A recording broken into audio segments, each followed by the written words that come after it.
આપ જોઈ રહ્યા છો સ્પાર્ક ટુડે ન્યૂઝ. સમાચાર સુરતથી મળી રહ્યા છે. નકલી નોટ ઝડપી પાડવા મામલે સુરત એસઓજીની પોલીસે નકલી નોટ ખરીદનાર સાદિક બટાકાવાલાની ધરપકડ કરી છે. સાપ્તાહિકના માલિક પાસેથી 2.90 લાખની નકલી નોટ ખરીદી હતી. વેચતી વખતે સેમ્પલ તરીકે અસલી નોટો જ આપતા હતા. સાપ્તાહિક પત્રકાર સહિત 4 દિવસના રિમાન્ડ મંજૂર કરવામાં આવ્યા છે. વધુ 2.90 લાખની નકલી નોટ કબજે કરવામાં આવી હતી.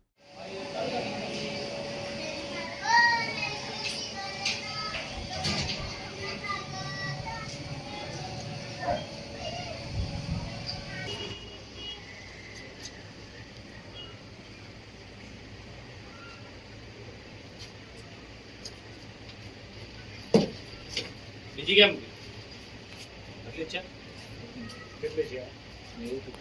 હા